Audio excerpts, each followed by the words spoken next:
सभी साथियों को मेरा जय भीम, आदाब, नमस्ते।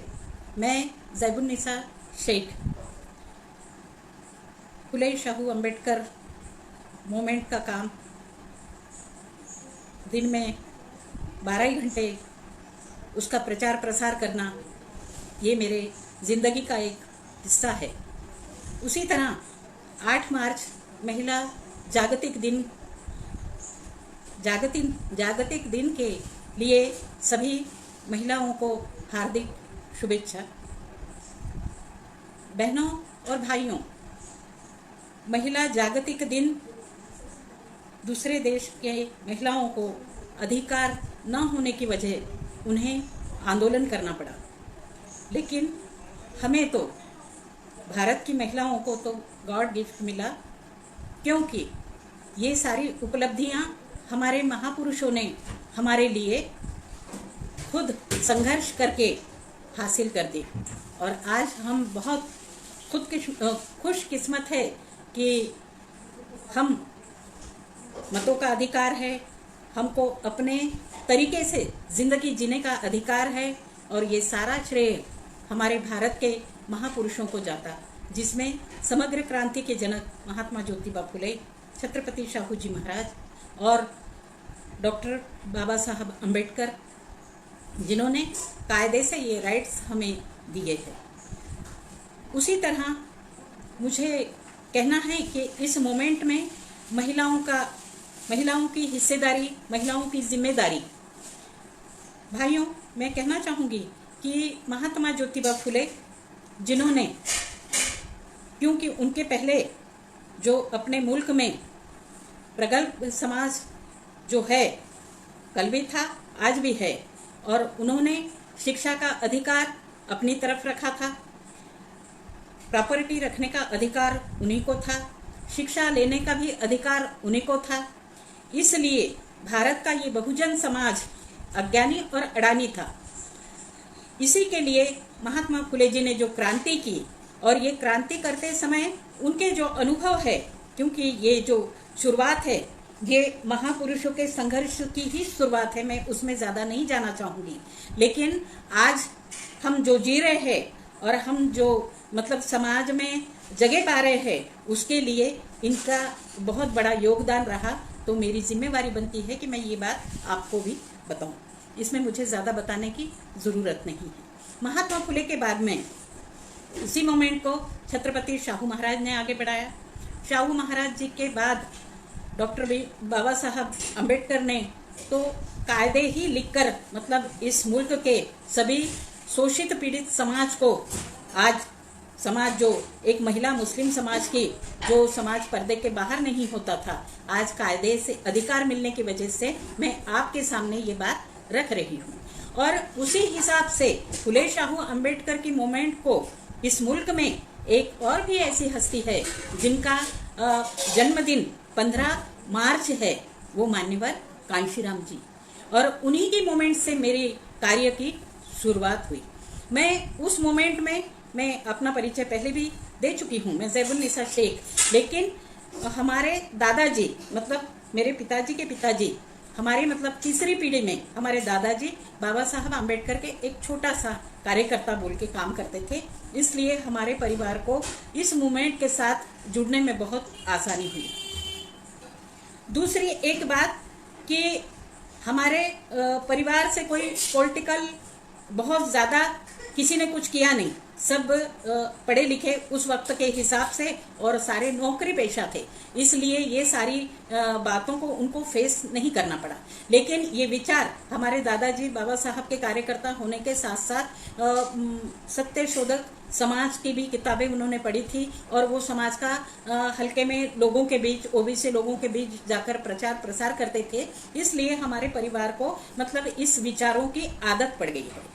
जैसा कि हम हमारे धर्म के अनुसार कुरान का पठन करते हैं, उसके बाद हम भारतीय संविधान को भी एक नज़र मारते हैं, और ये हमें किसी ने जोर जबरदस्ती कर नहीं बताया। हमारे ही इस्लाम ने बताया कि दुनिया और दीन, तो दुनिया राजी, दुनिया सही ढंग से आपने जी ली तो दीन खुद ब खुद राजी हो जाएगा।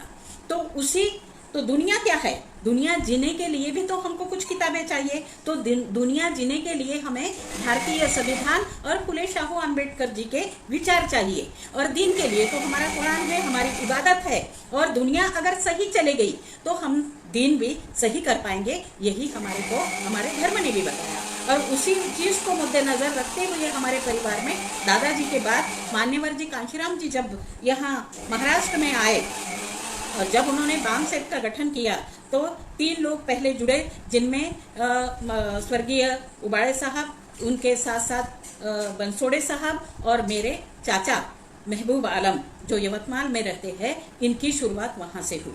और शुरुआत होने के बाद एक पीढ़ी दादा की, दूसरी पीढ़ी हमारे चाचा की, और तीसरी पीढ़ी में जब मुझे मेरी जिंदगी में जो वैयक्तिक लाइफ है उसमें कुछ ऐसी घटनाएं घटी, क्योंकि मैं इन विचारों की और इन विचारों का आदमी किसी के सामने अगर जाता है तो मुझे नहीं लगता ये समझाते में ही उसका पूरा वक्त निकल जाता। तो शायद मैं अपने वैयक्तिक जिंदगी में कहीं कम पड़ गई और मैंने वो तो छोड़ दिया, लेकिन अपनी ड्यूटी ये मूवमेंट की शुरू रखी। अब मूवमेंट की ड्यूटी इसलिए शुरू रखी कि मेरे सामने जो भी चैलेंज आए तो मैंने उसको मतलब पूरा किया। और मुझे पता था, लोग जैसा कहते थे कि भाई महिलाएं हैं जो घर से बाहर नहीं जा सकती, महिलाएं हैं ये नहीं कर सकती, तो ये सारे चैलेंज मैंने स्वीकारे और उस हिसाब से मैंने समाज में काम करना शुरू किया। और इस दरम्यान जब मैंने काम करना शुरू किया तब भारत में मंडल आयोग की मूवमेंट शुरू थी और मान्यवर कांशीराम जी का साइकिल मार्च कन्याकुमारी से कश्मीर से कन्याकुमारी तक उनका साइकिल मार्च था। चाचा जी घर में ये सारी बातें बताते थे और वही सारी बातें ध्यान में रखते हुए मैंने इस चीज को एक्सेप्ट किया और अपने जिंदगी को फालतू चीजों में ना लगाते हुए इस मूवमेंट में अपने आप को लगा दिया। सवाल ये है कि इस मूवमेंट को महिलाओं का जुड़ना बहुत जरूरी है। महात्मा ज्योतिबा फुले ने उनकी जो शुरुआत थी उन्होंने महिलाओं से ही की थी। और आप लोगों को भी पता है कि महिला जो शुरू करती है वो अपने परिवार ही समझती है, सामने के सारे एटमॉस को, सारे पूरे एरिया को अपना परिवार समझ के ही वो समझाती है। और वो जो समझाती है वो लोगों के दिमाग में सही बैठती है, क्योंकि महिलाएं बहुत सारे लोगों ने कहा कि महिला जो है वो दिमाग से नहीं दिल से काम लेती है और दिल से जो काम होता है उसको लोग एक्सेप्ट करते हैं। और मैंने भी यही किया और मुझे अच्छा लगा। मैं इसलिए चाहूंगी कि महिलाएं ज्यादा से ज्यादा अगर इसमें इन्वॉल्व होती है, क्योंकि उसकी जिम्मेदारी है, उसके बच्चे हैं, जैसे आरक्षण के मुद्दे हैं बच्चों के साथ जुड़े हुए हैं, बाकी के नौकरी के मुद्दे हैं बच्चों के साथ जुड़े हुए हैं, परिवार के साथ जुड़े हुए हैं, सामाजिक, आर्थिक, शैक्षणिक, ये सारी चीजें समाज और परिवार के साथ जुड़ी हुई है। अब उसमें जब अपन संघर्ष करते हैं, समझो कुटुंब का एक आदमी हमारे परिवार से, समझो हमारे पिताजी नौकरी में हैं, तो वो ये सारी चीजें नहीं कर पाएंगे, तो फिर ये जिम्मेवारी किसकी बनती है? तो हमारे माताजी की। और यही काम हमारी माताजी ने किया। वो पढ़ी लिखी थी, उसने उर्दू में मतलब 7वीं क्लास पास की थी, तो वो पढ़ी लिखी महिला, वो पढ़ी हुई थी, इसलिए उसने हमको पढ़ाया। और हमको पढ़ाने के बाद में शिक्षा ही नहीं, उसने प्रशिक्षित किया और हमको उस लायक बनाया। तो महिलाओं का बहुत बड़ा योगदान इस मूवमेंट में होना चाहिए। इस बात को महात्मा फुले ने, उसी तरह डॉक्टर बाबा साहब अम्बेडकर ने जब घटना बनाई अपने देश में, तो प्रगल्भ समाज के लोगों ने, जो मनुवाद जिसे हम कहते हैं, उसने तो सिर्फ पुरुषों को ही अधिकार दिया था। पुरुष कौन से? वो भी बहुजन समाज के नहीं, तो उच्च वर्णीय समाज को ही मनुवाद ने ये सारे अधिकार दिए थे। बहुजन समाज के तो पुरुष ही दूर थे इन अधिकारों से, तो महिला तो बहुत दूर थी। और इसलिए जब अधिकार मिले, डॉक्टर बाबा साहब अम्बेडकर ने अधिकार दिए, तो उन्होंने पुरुषों के साथ साथ महिलाओं को भी समान अधिकार दिया। और समान अधिकार दिया महिलाओं पर भरोसा करके। उन्हें भी पता था, महात्मा फुले को उन्होंने गुरु माना था, इसलिए डॉक्टर बाबा साहब अम्बेडकर ने महिलाओं को भी पूरा अधिकार दिया। अधिकार इसलिए दिया कि अगर पुरुष कहीं कम ज्यादा भी हो गया तो महिलाएं संघर्ष कर सकती है, महिलाएं न्याय दिलाने जिद्दी होती है और महिलाएं अपनी बात मनवा के रहती है। उसका बहुत बड़ा उदाहरण सावित्रीबाई फुले का है। सावित्रीबाई फुले को लोगों ने इतना सताया, इतना परेशान किया, उन पर गंदगी फेंकी, उन्हें मारने तक गए लोग। सावित्रीबाई फुले एक बहुत बड़ा उनका उदाहरण है।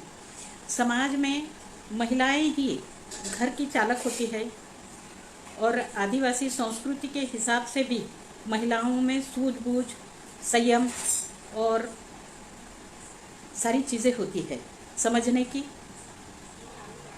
सारी मुश्किलों को समझने की ताकत होती है, ताकत सहने की भी उसको आदत होती है।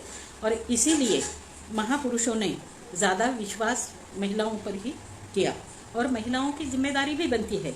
जैसा वो अपने परिवार को अच्छा रखना चाहती है, परिवार में सबको समझ के लेके पूरे घर परिवार को लेके चलती है, इसी तरीके से वो समाज को भी लेके चलने की ताकत रखती है। और इसी कारण ही इस मोमेंट में हमारे महापुरुषों ने महिलाओं पर विश्वास करके उनको आगे बढ़ाया।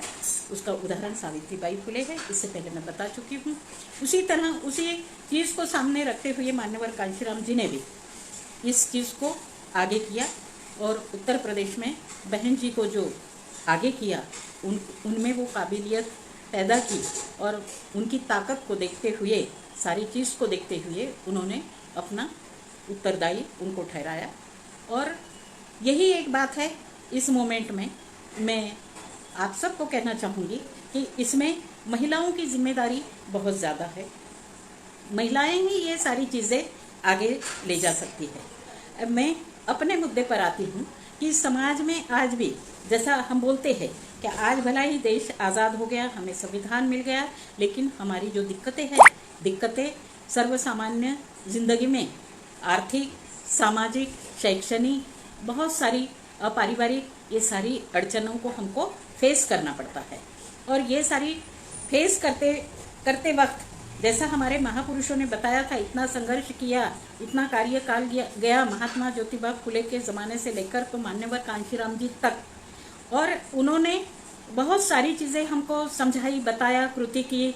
उन्होंने अपने आप को मतलब मिटा दिया और हमारे लिए सारी अच्छाइयाँ, सुख सुविधा देकर गए। मगर हम कहाँ कम पड़े, ये एक बहुत बड़ा सवाल मेरे सामने, उसी तरह अपने सब समाज के सामने है। क्योंकि आज तो हम देश आज़ाद हुआ, लेकिन आज भी हम आर्थिक, सामाजिक, शैक्षणिक और बाकी के चीज़ों में गुलाम हैं, इसमें कोई शक नहीं है। और इसी से आज़ादी पाने के लिए तो हमारे महापुरुषों ने इतना जद्दोजहद की, इतनी मेहनत की, मगर हम जहाँ के वहाँ हैं। हमारी एक पीढ़ी सिर्फ डॉक्टर बाबा साहब अम्बेडकर की वजह से जो पढ़ लिख कर आगे आई, नौकरी कर पाई, अपने परिवार को संभाल पाई। लेकिन आज अगर हम समाज में देखें तो हमारे बच्चे बेरोजगार है। आज समाज में बहुत सारी चीज़ें ऐसी हो गई, उनका शोषण बंद नहीं हुआ, बदल उनमें ज़रूर आया। हमारे संविधान का इस्तेमाल करके उन्होंने हमको ब्लैकमेल किया और उसके लिए आज हमको काम करना बहुत ज़रूरी है। हमारे समझो पिताजी ने नौकरी कर ली, हमको पढ़ा लिखा लिया, एक घर बना लिया, इससे ऊपर कुछ भी नहीं किया। डिग्रियां लेकर हम लोग खाली फिरते रहे और आज हम बेरोजगारी की ज़िंदगी जी रहे हैं। एक घर बना लिया जिनका आने वाले दिनों में हम टैक्स भी नहीं भर पाएंगे, ये कंडीशन हमारी है। हमारे माँ बाप ने नौकरी के बलबूते पर हमको पढ़ाया, लेकिन हम अपने बच्चों को आज शिक्षा नहीं दे सकते। उसका बहुत बड़ा उदाहरण अपने सामने है। अब ये सारी बातें अपन बताते वक्त लोगों के ये भी बात ध्यान में आना चाहिए कि भाई यूक्रेन में जो बच्चे पढ़ने के लिए गए वो किस वजह से गए। अगर ये एजुकेशन की सुविधा हमारे मुल्क में होती तो शायद हमारे बच्चों को वहाँ पर नहीं जाना पड़ता या हमारे देश से बाहर नहीं जाना पड़ता।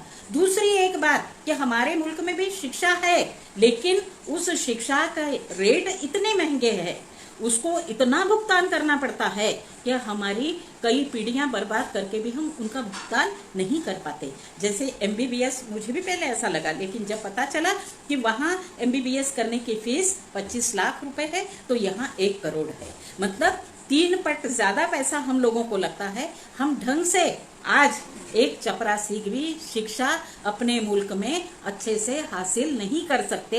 ये हमारी सबसे बड़ी दुखद कारण है, समस्या है। अब इसके लिए भी हमको संघर्ष करना पड़ेगा। हमें शिक्षा के रास्ते खुले कर दिए गए, हमें सारी चीजें मुहैया करा दी गई, वहां तक जाने के लिए हमें कायदा बना दिया गया, मगर उसकी अमल बजावनी करने वाले कायदे की आज भी उसके सूत्र उन्हीं लोगों के हाथ में है।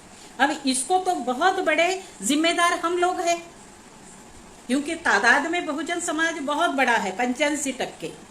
वो साहब के वक्त की बात थी, मान्यवर कांशीराम जी ने जो हमें समझाया कि पेन के ऊपर का जो टोक है वो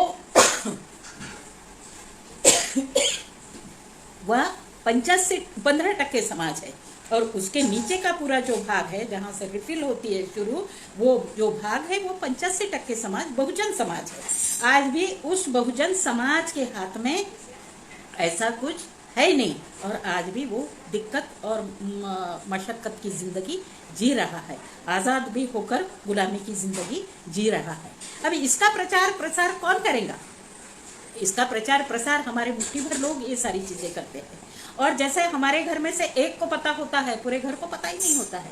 इस चीज को भी लेकर के हमने लोगों के सामने रखना चाहिए कि भाई सारी चीजों की हमें आजादी मिल गई है, हम अपने बच्चों को अपने देश में अच्छी तरह से पढ़ा नहीं सकते, इसलिए हमको रिस्क लेके बाहर के देशों में हमारे बच्चों को भेजना पड़ता है। और ये सारी चीजें तो हमें मुहैया हमारे महापुरुषों ने की, लेकिन हमने कहीं तो भी बेईमानी कर ली, हम कहीं तो भी कम पड़ गए, और इसकी वजह से हमें ये सारी चीजें भुगतनी पड़ रही है। आज समाज व्यसनाधीन हो गया। मैं समाज के बीच में काम करती हूँ, मैंने मूवमेंट के साथ साथ समाज के भी बहुत सारी यानी जिम्मेदारी, जो जिस चीज में हमारा बहुजन समाज उलझता है, हमारी जिम्मेवारी बढ़ती है उसको उसमें से बाहर निकाले, उसके लिए वो संघर्ष करे। डॉक्टर बाबा साहब अम्बेडकर का बहुत सारे लोगों ने मुझे किया, शेख ताई अपनी अगर सत्ता आ गई तो अपन ऐसे ही बदल लेंगे। सत्ता तो आ नहीं रही है भाई, सत्ता किसी एक राज्य में आई तो दूसरे राज्य में से हम खत्म हो जाते हैं, किसी दूसरे राज्य में हम खड़े होते हैं तो तीसरे राज्य में हम घुटनों पर आ जाते हैं। तो भाई हम कब तक ऐसा इंतजार किए? तो डॉक्टर बाबा साहब अम्बेडकर का मैं एक उदाहरण बताऊंगी। मुझे बहुत सारे लोग बोलते थे, शेख भाई आप ये सब करते हैं, ये सब करने की गरज नहीं है, हमारी सत्ता आ ही नहीं सक रही, क्योंकि हम उस लायक बन ही नहीं पा रहे कि जिससे हमारी सत्ता आ जाए। तो क्या हम इसी तरह लोगों के तरीके से जीते रहे, दबे कुचले बनकर, और बस सिर्फ फुले शाहू अम्बेडकर बताते रहे? हमको तो समाज में ये जो सारी गंदगी है इसी को लेके तो महापुरुष ने काम किया, हमको भी करना है। बाबा साहब अम्बेडकर ने, मुझे आपको बताना है कि बाबा साहब अम्बेडकर के इतना उस वक्त कोई भी बंदा भारत में नहीं था वेल एजुकेटेड। अगर वो एक बात अंग्रेजों के सामने रख देते तो अंग्रेजों को झुकना पड़ता, बराबर, वो हासिल कर सकते थे। उन्होंने वो नहीं किया, उन्होंने आंदोलन किए, लोगों को चेतना दिलाई, लोगों को बताया। एक कहावत है, गुलामों को गुलामी का एहसास करा दो, वो खुद बेंड करेगा, और इसी हिसाब से हमको चलना है। आज भी हमारी गुलामी है, हमको उनको एहसास कराना है। तो इधर समाज में क्या हुआ कि मनुवाद के हिसाब से सत्ता उन्हीं के हाथों में गई, मनुवादियों के, और उन्होंने संविधान का इस्तेमाल भी अपने ही तरीके से किया। आज हमारे बच्चों को अपने देश से रिस्क उठाकर बाहर देश में पढ़ने जाना पड़ता है। दूसरी तरह इस बहुजन समाज के समझ में कुछ ना आए, ये बेरोजगार रहेंगे तो ये कहीं ना कहीं मतलब रॉन्ग जाएंगे, गलत रास्ते पर चलेंगे, उसके लिए भी सरकार ने व्यवस्था कर दी है। हर गांव में दुकान नहीं होती, हर गांव में अच्छी स्कूल नहीं होती, मगर दारू का गुत्ता जरूर होता है। और ये उन्होंने हर गांव में, हर गली में, हर एरिया में करके रखा है। फिर हमारा क्या होता है, हमारे बच्चे डिप्रेशन में आ गए, हमारे पुरुष डिप्रेशन में आ गए, तो फिर उनके लिए अगर क्या है तो गांव में 10-20 फुट पर दारू की दुकान हो, अपना गम भुलाने के लिए वो ये सारी चीजें करता है। उस एक बंदे के खराब होने से पूरा परिवार खराब हो जाता है। यहाँ तक बच्चे एजुकेशन नहीं ले पाते, औरत सही जिंदगी नहीं जी पाती, अगर वो कुछ काम करती है तो वो शराबी उसके पैसे ले जाता है, घर में सारा माहौल खराब रहता है, घर में ही क्यों आजू बाजू का परिसर भी खराब होता है। और इसके लिए हमारी जिम्मेदारी है, हमें जो समझता है हमने उसका विरोध करना चाहिए। हमारे महापुरुषों ने मनुवादी के हर बुराइयों का विरोध करने के लिए संघर्ष किया, भाई हमने भी करना चाहिए। क्यों कि उस चीज से हमारा समाज खराब हो रहा है, वो मुट्ठी भर लोगों का समाज खराब नहीं हो रहा। और इसी के कारण हमारे बच्चों को, हमारे पुरुषों को, हमारे लोगों को पैसों का लालच दिखाकर हमें नशा में उलझाकर वो लोग सत्ता में जाते हैं। तो हमारी जिम्मेवारी है कि ये भाग एक मूवमेंट का भी है, इस बुराई का विरोध करना। बहुत सारे घर बर्बाद होते हैं। मेरा आज भी तबीयत खराब है, मेरी उम्र 65 साल के ऊपर हो गई, फिर भी मैं समाज में इसी के लिए घूमती हूँ। लोग बोलते हैं ताई ऐसा खत्म होगा क्या? कम से कम इन विचारों के कम से कम 100 घर तो तैयार होंगे भाई। लाख नहीं होंगे लेकिन 100 होंगे। अगर 100 घर तैयार हो गए, एक परिवार में अगर 4 लोग हैं तो 100 लोगों के आप गिन लीजिए कितने लोग हमने तैयार करे। तो ये सारा संघर्ष हमें करना पड़ेगा। उसके बाद में हम देख रहे हैं ये मोबाइल, आज मैं बैठ के आपके सामने बात रख रही हूँ, आप सब सुन रहे हैं, बहुत दूर तक सारे लोगों के सामने मेरी बात जा रही है। इसी के लिए इस इंस्ट्रूमेंट का अच्छा इस्तेमाल है, मगर इससे कुछ बुराइयां भी है। उसमें जो दिखाया जाता है, हमारे लोग अच्छाइयाँ कम लेते हैं, उसमें की बुराइयां ही हम लोग ले लेते हैं। अब मैं आपके सामने बात रखूंगी कि जो भी बुराइयां हैं उसको विरोध करने के लिए तो हमारे महापुरुष ने बताया। हम उस रास्ते पर क्यों जाए भाई? लोग तो हमें उस रास्ते पर ले जाना चाहेंगे, लेकिन हम उसमें क्यों उलझे रहे? आज हम देखते हैं कि पहले उच्च वर्णीय लोगों में ही उनके पास धन होता था, उनके पास मालगुजारी होती थी, उनके पास उनकी माली हालत अच्छी होती थी, इसलिए उनकी शादियां जो है उसमें लेवान देवान होता था, जिसे हुंडा बड़ी कहते हैं। ये हुंडा बड़ी बहुजन समाज, जिनके पास खाने को ठिकाने नहीं थे, उनके पास ये सारी चीजें आई कहाँ से? आज हमारे पास रहने को घर हो गया, हमारे पास जो हमारे एक पीढ़ी ने नौकरी कर ली, हम उसी पर ही इतराने लगे, अपने बच्चों की शादियां करने निकले। भलाई हमने लेवान देवान नहीं की, लेकिन अपेक्षा दिल में रख लेते हैं। तो इस चीज को हमने त्यागना चाहिए। हमारे दिल दिमाग में अगर ये बात नहीं आई, जैसे मैं एक उदाहरण बताऊंगी कि मोहम्मद पैगंबर ने अपनी बच्ची की शादी की हुजूर पाक सल्लल्लाहु अलैहि वसल्लम ने, तो उन्होंने 5 मिट्टी के बर्तन दिए, एक चटाई दी दहेज में, ये सारी दी। मगर आज मुसलमानों की शादियां होती है तो उसका घर उस लायक नहीं होता है, इतना परिवार उसको दे चुका होता है, और बाद में किसी चीज की कमी गई, उसको आदत हो गई कि मुफ्त में तो सारा मिल रहा है तो अपन लूट लो, और इसलिए फिर उसके दिमाग में जो कीड़ा है ना, उसने एजुकेशन लिया बराबर, न उसने आगे का कुछ सोचा है। उसके सामने तो एक ही बात हो गई, मुफ्त में अपने को सब मिल लिया तो अपन गन्ना जड़ से खा लेना चाहिए। उस तरीके से वो तैयारी करता है और घर में लाए हुए लोगों को सताना शुरू कर देता है, या फिर अपना बताता नहीं है, लेकिन उसकी अपेक्षा होती है कि वहां से ही सारा पूरा हो जाए। और उसी बात को लेके उनके परिवार में खटके उड़ते हैं, और उस खटकों को लेके खटके वहीं खत्म नहीं हो जाते। दूसरी ओर एक बात होती है, इसको शौक भी हो जाते हैं सारी चीजों के, और वो शौक भी उसी अपने ससुराल के भरोसे पर बोलो, या और किसी तरीके से बाहर से गलत काम करके हमारे पास पैसा कैसा आएगा, उस दिक्कत उस चीजों में अपने दिमाग को लगाए रहता है, और घर में उसका ध्यान नहीं होता। परिवार सारा टूट के बेहाल हो जाता है, बात तलाक तक पहुंच जाती है। हर घर में, हर समाज में, ये मुस्लिम समाज की ही बात नहीं, मेरा काम सभी, मैं उसी कमेटी पर हूँ, स्त्री अत्याचार कमेटी पर, और मेरा समुपदेशन मुफ्त सलाहकार केंद्र, और हजारों परिवार जिनका अपन ने तड़जोड़ किया, ऐसे हजारों परिवार अपने समझाए लिख कर लेने के और देने की वजह से कई परिवार सुखी हो गए हैं। तो हमने ये भी काम करना चाहिए। मैं महिलाओं को बताऊंगी, हम फुले शाहू अम्बेडकर का काम करते हैं, सावित्रीबाई फुले ने ये किया, अमुक जी ने ये किया, हमने क्या किया? अगर हम उसके सिपाही बन गए तो हमारी जिम्मेदारी हो गई भाई समाज को अच्छा करने की। तो ये भी जिम्मेदारी समाज को एकजुट रखने के लिए, अच्छा रास्ता निकालने के लिए ये सारे काम हमने करना चाहिए। बाबा साहब अम्बेडकर ने कामगारों के संगठन बनाए, महिलाओं को भी बहुत अच्छा उपदेश किया, और मैंने तो सिर्फ, मुझे पढ़ने का वक्त कम मिला, बहुत कम मैंने, मुझे किताबें लाकर दिए बहुत सारी। जैसा शुरुआत मेरी काम की हुई, मेरी गलत तरीके से शुरुआत हो गई। मैट्रिक के बाद में हमको एक प्री करके करना पड़ता था, और वो प्री के लिए मुझे मॉरिस कॉलेज में मेरे पिताजी ने एडमिशन करा दिया, और वो वक्त था 1972-73 का। तो एक मूवमेंट शुरू थी समाज के बीच में, और वो मूवमेंट थी पीपल वार ग्रुप की नक्सलाइट थी। वो पम्पलेट बांटते थे हर कॉलेज के सामने जाकर के। तो वो पम्पलेट मैंने ले लिया, क्रांति तो पहले से दिमाग में थी, मैंने वो पम्पलेट अपने बुक में रख लिया और घर में गए। हमारी मम्मी को आदत थी, वो हमारे बस्ते चेक करती थी, हमारी कापियाँ किताबें चेक करती थी। उसने चेक किया तो उसको वो फॉर्म मिल गया। उसने हमारे पिताजी के सामने रखा कि भाई देखो। अब वो पढ़ी लिखी थी, उसने वो पढ़ा। हमारे पिताजी पुलिस डिपार्टमेंट में थे। उन्होंने तुरंत वो पम्पलेट को अपने जेब में रख लिया और सवेरे दिन निकला। वो तुरंत इंदौरा पहुँचे। टेका इंदौरा नागपुर में जो है, वहाँ एक बुक स्टॉल है, सुगत बुक डेपो। वहाँ से धनंजय कीर की महात्मा ज्योतिबा फुले की किताब और बाबा साहब अम्बेडकर का किताब लेकर आए और मुझे सामने बुलाया और पूछा कि भाई ये पम्पलेट। तो मैंने कहा हाँ अब्बा, ये हमारे स्कूल के सामने कुछ लोग आए थे, उन्होंने ये बांटा है। हमारे पिताजी ने हमको समझाया कि बेटा ये इसमें इससे आप क्या करना चाहती थी।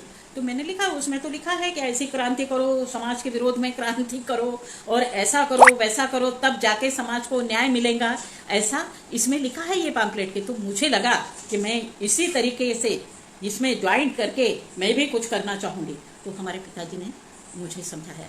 वो दोनों बुक्स मेरी मम्मी के हाथ से बुलाए और मुझे बताया कि बेटा ये ऐसे हीरो है कि जिन्होंने समाज में रहकर समाज में एक विचार, समाज को विचार देकर ये इतनी बड़ी क्रांति की कि आज तुम कॉलेज, एक मुसलमान की बेटी जो बुरखा बाजू करके कॉलेज तक जा सकी, मैं एक बहुजन समाज में पैदा होकर मेरा एजुकेशन कितना है लेकिन मैं नौकरी पा सका। तो ये क्रांति इन महापुरुषों ने की और ये पढ़ना है और इसी के तरीके से अपने को क्रांति लाना है। तो भाइयों और बहनों, ये बहुत, इसमें से हम बहुत सारी चीजें, मुझे पूछते हैं लोग कि भाई अब तो आप सोशल वर्क करती है, आपका मतलब कोई ऐसा। तो मैंने बताया जिसके इतने महापुरुष गुरु हो तो उसको और होने की क्या गरज है भाई। उसी में तो सारा हमने उसी से सीखा है। समाज की अच्छाई बुराई, अब जैसे बहुत सारे मेरे मोर्चे होते हैं, महिलाओं को लेके मोर्चे, किसी महिला पर अत्याचार हुआ उसको लेकर मोर्चे, किसी कामगार महिला को न्याय नहीं मिला उसके लिए मोर्चे होते हैं, किसी पुरुष कामगार को न्याय नहीं मिला वो मेरे तरफ आते हैं, मुझे संघर्ष करना पड़ता है। किसानों के लिए मेरे आंदोलन होते हैं। आपके सामने एक उदाहरण बताऊंगी मैं कि भारतीय संविधान के मुताबिक एक नारा था, राहीन त्याची जमीन, वाहीन त्याची जमीन और राहीन त्याचं घर, मतलब जो कसेगा उसकी जमीन और जहां रहेंगे वो उसका घर, ऐसा कायदे से ही तरतूब थी। और उसी को लेकर बहुत से लोगों ने आंदोलन किया। जब मैंने 2005 में देखा कि हमारे एरिया में जंगल लगत बहुत सारी आदिवासी, उसी तरह गैर आदिवासियों ने जमीनों पर अतिक्रमण करके खेती कसना शुरू किया है, तो फॉरेस्ट उनको 2005 में हटाने के लिए चले गई। तो ये बात मेरे ध्यान में थी। फिर मैंने संविधान को पढ़ा, उसके बाद में दादा साहब गायकवाड़ जी के किताब को पढ़ा और उस तरीके से मैं उस आंदोलन को खड़ा किया। ऐसे काश्तकार मैंने पकड़े, करीब करीब 7,000 लोग हैं। आज 7,000 लोगों के परिवार में 7 चौक 28,000 लोग 2 वक्त का इस आंदोलन के चलते खाना खा रहे हैं। और 2005 से लेकर आज 2022 तक वो संगठन का संघर्ष चल रहा है। तो उनके जमीन पर आज तक कोई उनको हटाने के लिए नहीं गया। मगर अभी फिर 2-4 दिन के पहले दिल्ली में सुप्रीम कोर्ट का जजमेंट आया और उसमें एक गाइडलाइन मिली कि 22,000 लोग महाराष्ट्र में से भी आदिवासियों को मतलब उनके हकों से वंचित कर दिया जाएगा। तो मेरा 14 मार्च को यहाँ उमरेड में उसी संबंधित लोगों को लेकर एक बहुत बड़ा एजिटेशन है, इसलिए कि हम पहले चिल्ला लेंगे तो उन चोरों को पता चलेगा ये जिंदा है, ये मरे नहीं है, ये हट नहीं सकते। और ये संघर्ष में पिछले 2005 से लेकर अभी 2022 तक कई लोगों को जमीन के पट्टे मिल गए, कुछ लोग बाकी है। अब मैं बार बार रिपीट नहीं करना चाहूंगी, सरकार कोई भी हो लेकिन विचारधारा वही होती है कि कुर्सी उसी के लिए चाहिए जिसके पास माल आ जाए, सोना चांदी आ जाए, उसकी 5 पीढ़ी सुखी हो जाए, उसके हिसाब से ही सत्ता में जाने वाला विचार करता है। इधर बहुत बड़ी बड़ी बातें करता है, लेकिन अगर एक बार कुर्सी मिल गई तो उसका सारा नजरिया वही होता है, भाई भतीजावाद आ जाता है, सारा वाद आ जाता है और अपना परिवार सुखी कैसा रहेगा पीढ़ों न पीढ़ी, उसकी तैयारी उसकी चल जाती है। तो उसको विरोध आज भी हमको उसी तरह करना है जिस तरह हमारे महापुरुषों ने किया। अब मुझे बताइए, बहुत सारे लोगों का कहना पड़ता कि आता आपल्याला काही, सॉरी मैं थोड़ा सा मराठी भी बोलूंगी, कि आता आपल्याला काही करावं लागत नाही, आपल्याला सगळं भेटलं आहे। मगर अगर ये 22,000 लोगों को हकाल दिया, इन 22,000 लोगों को हकाल दिया तो फिर हम कैसे पैर जमा पाएंगे? उनकी 3 पीढ़ी उसमें गारत हो गई। उसको बचाने के लिए तो हमें संघर्ष करना पड़ेगा भाई। बाबा साहब अम्बेडकर अगर अंग्रेज को कह देते कि मुझे कालाराम मंदिर में एंट्री लेनी है, तो अंग्रेज प्रोटेक्शन देके उनको दर्शन करा देते। बाबा साहब अम्बेडकर को क्यों आंदोलन करना पड़ा? इसलिए हमें भी अपनी चीजें बचाने के लिए आज भी आंदोलन करना है, समाज में जागरूकता लाना है। लोगों ने मतलब ध्यान दिया कि भाई ये पहले तो उनको लगा भाई ये शेख ताई क्यों हर साल मोर्चा निकालती है, क्यों हर बार ये लोगों के बीच में आती है, जो जमीन सरकारी है वो हमारी क्यों बोलती है, तो सरकार की जमीन है। लेकिन अब उन्हें पता चला है कि ताई जो नारा लगाती है, इसीलिए ये लोग 2005 से लेके 22 तक 2 वक्त का खाना खा रहे हैं और यही काम वो अपने जगह सही कर रही है। तो लोगों का सपोर्ट अपने को मिलना शुरू हो गया। फिर हमारा काम है कि भाई ये हमको वो पूछते हैं आपको ये किसने सिखाया? ना अभी दादा साहेब गायकवाड़ जी है, ना अभी डॉक्टर बाबा साहेब अम्बेडकर है। तो फिर मुझे बताना पड़ता भारतीय संविधान है भाई, उसमें ये सारी चीजें दी हुई है, हमको इसी तरीके से लड़ना है और लड़ेंगे तो हम जिएंगे, ये हमको करना है। क्यों कि हम उस लायक आज भी नहीं बने। अगर हमारी सत्ता होती तो शायद हमको घर पहुंच ये सारी चीजें मिल जाती। मैं राजकारण की तरफ कम जाऊंगी, लेकिन समाज में जो गंदगी है, समाज जो दिक्कतें भुगत रहा है, जो परेशानियां से जूझ रहा है, उसके तरफ सारे समाज के लोगों का ध्यान मैं आकर्षित करना चाहूंगी कि हम तो वो एक प्रवाह था, मान्यवर कांशीराम जी के साथ हम चले, उसी में से हमने बहुत कुछ सीखा। आज हम मजबूत है, हमें हिलाने की ताकत किसी में नहीं है।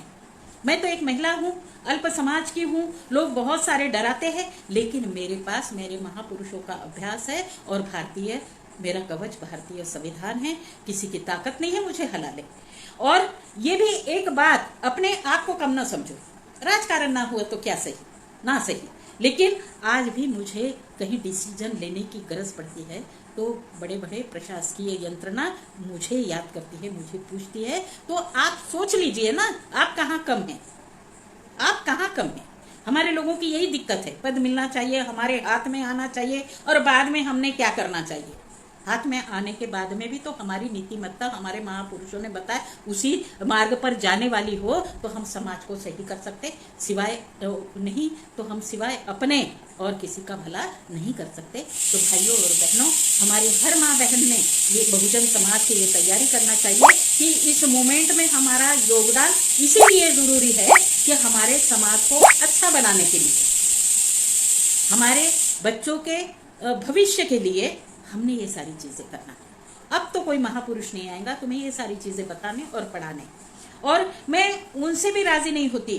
समाजात खूप अन्याय अत्याचार आहे, कसं कमी होतील, सिर्फ ऐसे रट लगाए रहते हैं। लेकिन समाज के लिए कुछ करो तो भाई, किसी के लिए झटने की तैयारी तो करो। और एक दूसरी बात, संगठन बनते, मुझे बताया गया था कि देखो ताई संगठन बिक जाते हैं, संगठन को खरीद देता है। मैं तो 2005 से बिल्कुल मैदान में खड़ी हूँ, आज तक मेरे पास कोई खरीदने वाला नहीं आया। और वो खरीदने वाले को भी पता है कि अपन ने किसको खरीदना चाहिए। जिनके पास विचार नहीं होते, जिनके पास मोह माया होती है, जिनको माया जमा करने की आदत होती है, तो उनको तो कोई भी खरीद लेता है।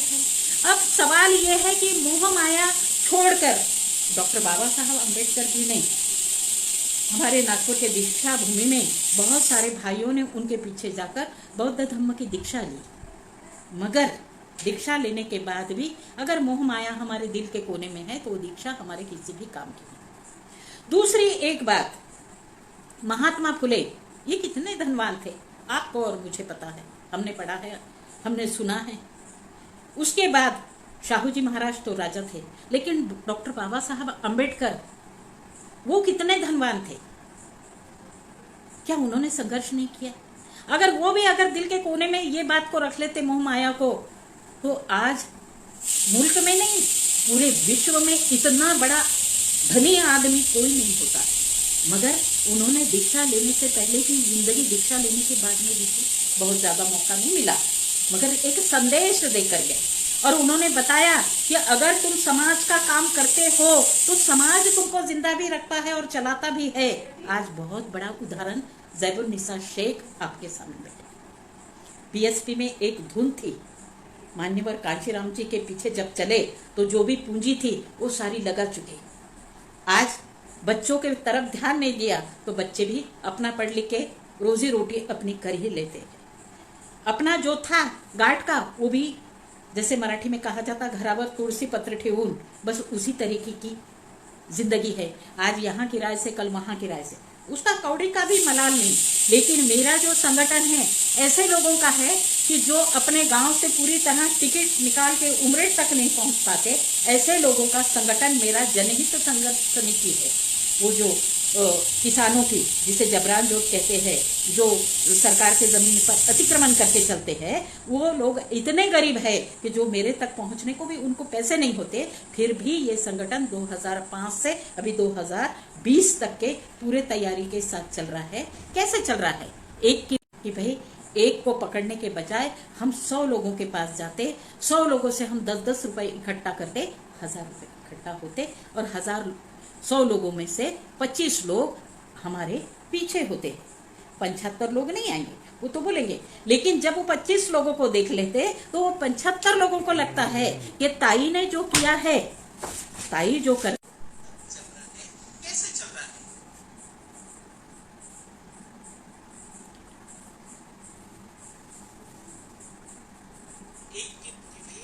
एक को पकड़ने के लिए 10 रुपए इकट्ठा करते,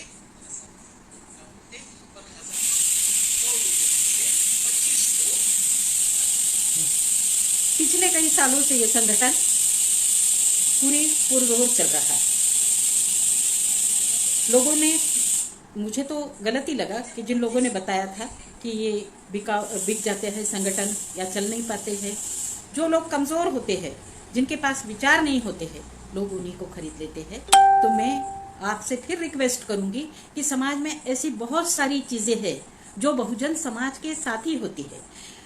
महिलाएं हमारी लोगों के घर में कपड़े बर्तन से लेकर, झाड़ू मारने से लेकर, साफ सफाई से लेकर काम करती है, वो हमारी महिलाएं होती हैं। उन महिलाओं के साथ ज्यादती होती है, उनके लिए हमें ताकत से उनके पीछे खड़े रहना होगा। आज सबसे ज्यादा बेरोजगारी है वो बहुजन समाज में ही, वो चाहे SC ST OBC जो भी हो, ये सारी कैटेगरी में ही बेरोजगारी है। यही बच्चे रॉन्ग साइड जा रहे हैं, व्यसनाधीन हो रहे हैं, उन्हें हमें उसमें से निकालने की गरज है। हमारा वक्त उनको देने की गरज है। ये भी तो फुले शाहू अंबेडकर के मूवमेंट का ही एक हिस्सा है।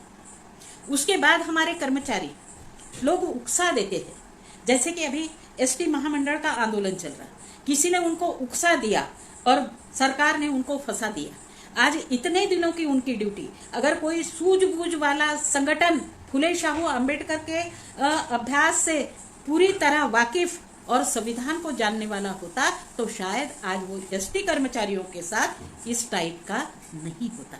क्या हमारी जिम्मेदारी नहीं है? यही तो हमारी जिम्मेदारी है। इसीलिए तो हमें इस मोमेंट में काम करना है भाई।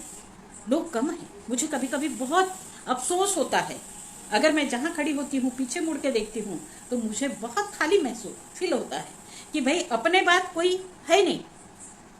पहले तो मुझे 2-4-5 साल पहले ऐसे लोगों ने बता दिया, वो क्या मोमेंट, एक दिन में हम ऐसा कर लेंगे अगर हमारा, मगर वो अगर हमारा तो हो ही नहीं रहा है। उस दिशा में हम कब जाएंगे? जब हम पूरी तरह से अपने पैरों पर तैयार हो जाएंगे तो उस दिशा में चल पाएंगे। और ना कि हमें सिर्फ, जैसा हमने वो एक सीख लिया, उन लोगों ने, मनुवादी लोगों ने हमारे जो लोगों को बहकाया, OBC को धर्म जात बता के उनको उल्टे सीधे पढ़ने लगाया, और आज भी वो सारे उनसे करवाते हैं, और वही देकर के वो अपना राजकारण, अपना समाजकारण उसी हिसाब से कर रहे हैं। और हम भी उसी दिशा में जा रहे हैं। सिर्फ फुले शाहू अंबेडकर के भाषण करते, उसके बाद में हम कुछ नहीं करते। अमल कौन करेंगे? उस पर अमल होके चल के तो देखो, समाज में ऐसा ही परिवर्तन आ जाए। लेकिन आप ये सारा करते वक्त मोह माया को छोड़ के और अपने ईमान को डगमगाने ना दो, अपने विचारों पर दूसरों को हावी मत होने दो। अपनी फटी शतरंजी है वही दिखाओ। शेख मैडम वही दिखाती, मैं जो हूं वो हूं, लेकिन विचारों से कहीं तड़जोड़ नहीं हुई। तो आज मैं टिक करके, शायद मेरे बोलने से किसी की भावनाएं भी दुख सकती है, ठीक, तुकाराम महाराज कहते हैं, अगर ऐसा नहीं सुना तो उसको कान पकड़ के सुनाओ। वो भी हमको इस्तेमाल करना पड़ेगा। बुरे कामों के लिए तो हम उल्टे सीधे धंधे करते हैं, अच्छे कामों के लिए कर लो। तो हमें समाज के बीच में ये सारी चीज़ों को लेके जाना पड़ेगा। यही फुले शाहू अम्बेडकर विचारधारा का काम है, ये भी हिस्सा, क्योंकि उसी समाज में हम रहते हैं। सारी बुराइयां जो मनुवादी हमारे समाज को देते हैं, उसकी अच्छाइयां करने के लिए तो हमारी विचारधारा, मैं बार बार रिपीट नहीं करना चाहूँगी, मगर महिला जागतिक दिन के लिए तो ये संदेश महिलाओं को ज़रूर देना चाहूँगी।